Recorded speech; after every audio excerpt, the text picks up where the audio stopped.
അസ്സലാമു അലൈക്കും.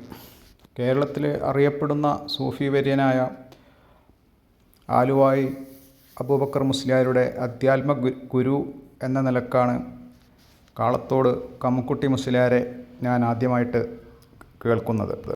കേരളത്തിലെ മിക്കവാറും ഔലിയാക്കന്മാരെ പോലെ കമ്മുക്കുട്ടി മുസ്ലിയാരും ആദ്യമായി ഉന്നത ദർസുകളിൽ പഠിക്കുകയും മുദരിസാവുകയും പിന്നീട് ആബിദും സൂഫിയുമായി ജദുബിൻ്റെ ഹാലിലേക്ക് മാറുകയും ചെയ്യാനുണ്ടായത്. മലപ്പുറം ജില്ലയിലെ എടപ്പാളിനടുത്ത് കാലടി എന്ന സ്ഥലത്താണ് മഹാനായ കാളത്തോട് കമ്മുക്കുട്ടി മുസ്ലിയാരുടെ ജനനം. പിതാവ് കാടഞ്ചേരി കുഞ്ഞമ്മുമല്ല എന്നവരാണ്. അദ്ദേഹം ആബിദും സ്വാലിഹും സൂഫിയുമായിരുന്നു. മാതാവ് കുറ്റിപ്പാല ഫരീച്ചി എന്നവരുടെ മകൾ ആയിഷ. ചെറിയ പ്രായത്തിലെ പ്രാരംഭ പഠനത്തിനും ഖുർആൻ പഠനത്തിനും ശേഷം അമ്മാവനായ ഉസ്താദുൽ അസാദിദ് ഷെയ്ഖ് കുഞ്ഞിമരക്കാർ മുസ്ലിയാർ എന്നിവരുടെ ദർസിൽ പഠിച്ചു. പഠനകാലത്ത് തന്നെ കമ്മുക്കുട്ടി മുസ്ലിയാരുടെ ജീവിതം തസവുഫിലും സൂക്ഷ്മതയിലും ആയിരുന്നു. പഠനകാലം കഴിഞ്ഞ് പിന്നീട് ദർസ് ആരംഭിച്ചു. തൃശ്ശൂരിലെ കൂരിക്കുഴിയിൽ ദർസ് നടത്തുകയും ചെയ്തു. പിന്നീട് ഇബാദത്തിലായി കഴിഞ്ഞു. ഔലിയാക്കളുടെ ലോകത്തേക്ക് കടന്നാൽ പിന്നെ അള്ളാഹ് എന്ന ചിന്ത മാത്രം വന്ന് പരിസരവും ദുനിയാവിൻ്റെ മുഴുവൻ ചിന്തകളും മറക്കുന്ന ഒരു അവസ്ഥയിലെത്തും. അതാണ് ജദുബിൻ്റെ ഹാൽ.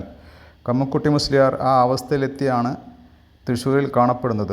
തൃശ്ശൂർ ടൗൺ കേന്ദ്രീകരിച്ചായിരുന്നു പിന്നീട് മഹാനവറുകളുടെ ജീവിതം. മുടി ജടകുത്തിയ അവസ്ഥയിൽ നഗരത്തിലൂടെ കറങ്ങി നടക്കുന്ന മഹാനവറുകളുടെ മഹത്വം ജനങ്ങൾ മനസ്സിലാക്കി.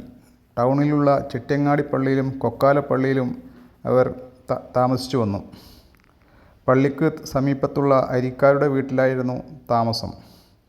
മഹാനവറുകൾ നടന്നു പോകുമ്പോൾ കുറേ പട്ടികൾ കൂടെ ഉണ്ടാകുന്നത് നാട്ടുകാർ കാണാറുണ്ട്.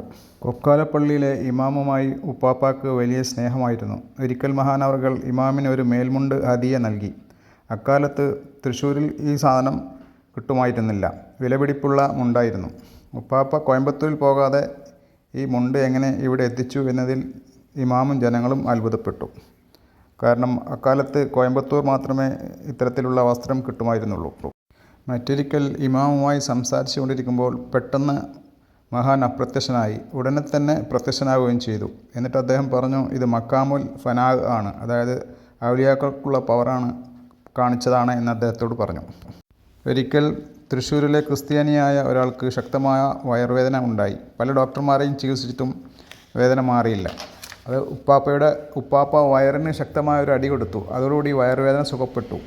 ഈ സംഭവം തൃശ്ശൂരുള്ള എല്ലാവരും അറിഞ്ഞു. അതുപോലെ പള്ളിയിലെ മുദരിസിന് ചെവി കേൾക്കാത്തൊരവസ്ഥ വന്നപ്പോൾ മഹാൻ ചെവിക്കൊരടി കൊടുത്തു. അതോടുകൂടി ചെവിയിൽ നിന്ന് രക്തവും ചലവും ഒഴുകി. കേൾവി തിരിച്ചു കിട്ടി. പിന്നീട് കേൾവിക്കുറവ് വന്നിട്ടില്ല. മഹാനവറുകൾ ഒരിക്കൽ കുളത്തിലേക്ക് കുളിക്കാനിറങ്ങുമ്പോൾ കുറേ തവളക്കൂട്ടങ്ങൾ കുളത്തിലുണ്ടായിരുന്നു. ഇത് കണ്ടപ്പോൾ മഹാനവറുകൾ തവളകളോട് പോകാൻ പറഞ്ഞു. ഉടൻ തന്നെ വളരെ അനുസരണയോടെ തവളകൾ സംഘമായി കുളത്തിൽ നിന്ന് യാത്രയായി. കാളത്തോട് ഉപ്പാപ്പ സാധാരണക്കാർക്ക് വിരുദ്ധമായി വെള്ളത്തിനടിയിൽ മണിക്കൂറുകൾ മുങ്ങി നിൽക്കുമായിരുന്നു. ഖുദ്സിയായ ഒരു ഹദീസിൽ അല്ലാഹു തആല പറഞ്ഞു, എന്നിലേക്ക് ആരാധനകൾ വർദ്ധിപ്പിച്ച് അടുക്കുന്നവരുടെ കൈയും കാലും കണ്ണും കാതും ഞാനാകുമെന്ന്. അതായത് അമാനുഷികമായ കഴിവുകൾ എന്ന കറാമത്തുകൾ വെളിവാക്കും.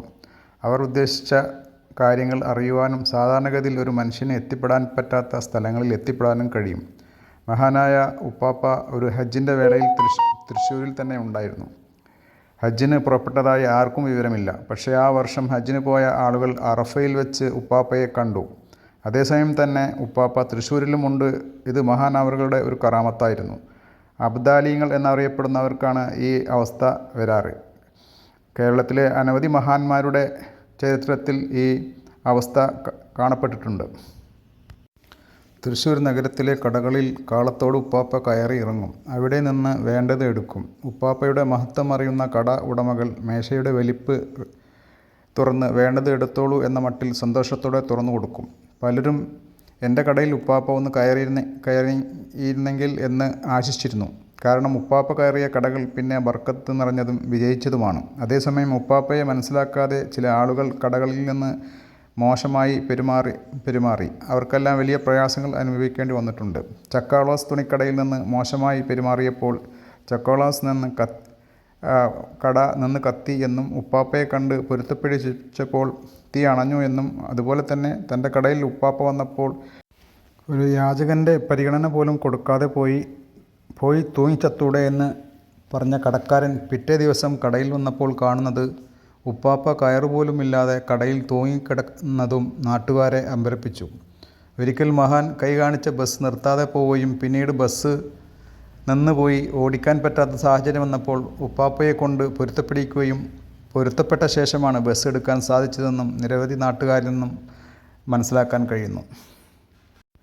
ഈ സംഭവങ്ങളും കറാമത്തുകളും എല്ലാം മുറ്റിച്ചൂർ ഇ. കെ. അഹമ്മദ് മുസ്ലിയാർ ഉപ്പാപ്പയുടെ പേരിൽ രചിച്ച മൗലിദിൽ പറഞ്ഞതാണ്. കൂടാതെ ഉപ്പാപ്പയെ നേരിൽ കണ്ട നാട്ടുകാരിൽ നിന്നുള്ള അനുഭവങ്ങളുമുണ്ട്. മഹാൻ ക്രിസ്താബ്ദം 1955 കൊക്കാലയിൽ വെച്ച് വഫാത്തായി. കൊക്കാല പള്ളിക്ക് സമീപം മറവ് ചെയ്യണമെന്ന് എല്ലാവരും ആഗ്രഹിച്ചു. പക്ഷേ ചില തടസ്സങ്ങൾ കൊണ്ട് കാളത്തോട് മക്ബറയിൽ കബറടക്കി. കാളത്തോട് മക്ബറയിൽ മറ്റു 2 മഹാന്മാർ കൂടി അന്ത്യവിശ്രമം കൊള്ളുന്നുണ്ട്. ഒന്ന് സിംഗർ മസ്താൻ, മറ്റൊന്ന് മാഞ്ഞാലി ഉപ്പാപ്പ.